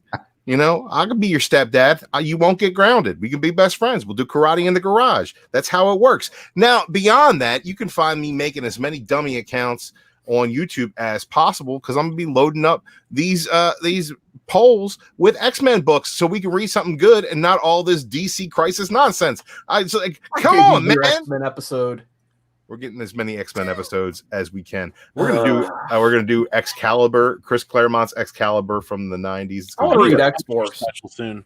I want to get some Kyle Yost X-Force. So good. Kyle Yost X-Force. Put it on the list, man. Yeah, I'm down. Be a remender after that. Yeah, and then we can get into as much beautiful, beautiful mutants as we can. Absolutely. Well, you can find me. You can find me youtube.com/cwoodard19 as well as Instagram and Twitter. Just search cwoodard19. You'll find me on there. I'll be doing a Tuesday night live stream tomorrow, 7 p.m. Eastern. As well as, if you guys haven't checked it out, we're doing it hopefully every 2 weeks. We did our first episode last week. ComicManAndy was there. Chad 90 Miles from Comics was there. We're bringing back Turtle Talk Tuesday. We're going to be reviewing all the IDW TMNT stuff. And maybe when we're done with that, we'll read random things like, I don't know, the Mirage Run Volume 2. You never know. Whatever I can convince Andy and Chad to read with me. But we're going to be bringing back the Turtle love to the community with Turtle Talk Tuesdays every other Tuesday. On the off weeks of that, I get to do Comics of the Ad with my friend Mike Green from Chicago. Great podcast. Check that thing out. Thank you, Drew, for the endorsement. When we were doing this, I saw on my iPad that the newest episode just dropped, the Ultimates finale episode. So we reviewed the last volume of the first part of Ultimates. So if you guys want to check that out, you can do so on iTunes and other fun like Stitcher and all that stuff. It's on everything. Mike just went ahead and went crazy and uploaded everywhere. And last but not least, I have my October Reads contest posted. Thank you, Drew, for entering. Thank you, Legend, for entering. Drew, I'll put you down for a contest entry. I still haven't, so you'll be in. Look, I'm going to make a video. Oh, even better. Make a video. You know, Carson, there's another kick-ass thing we have here on Comic Core, and that's a show called The Writer's Block. You got the great Ryland Grant, the writer of Banjax, of course, freaking that awesome book. It was the one where the astral plane, Carson. What was that one? The Jump. Yeah, The Jump. Yeah, where that's his new book. That's his new book. You get to go the astral plane is always good. And he's also did he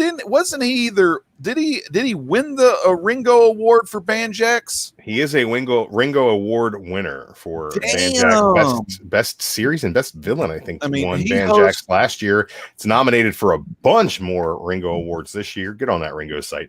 When is that on Wednesdays? The Writer Block drops on Wednesdays, right? The new episodes.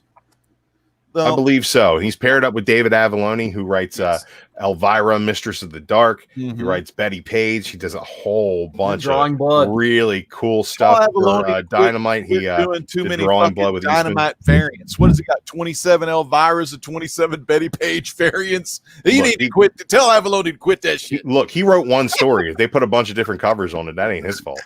But yeah, definitely check out the last episode of Writer's Block. Had one of my all-time favorites on there, Kevin Eastman. So it's worth checking out just for the Kevin Eastman goodness. So Kevin Eastman episode. And Barbara Dillon, the editor-in-chief of Fanbase Press, she was really, really great additions to that conversation. Really cool conversation about indie publishers, Kickstarters, self-starting, a lot of things that you wouldn't expect to cover a conversation with Kevin Eastman to cover, but he's got a lot of different experience on the topics.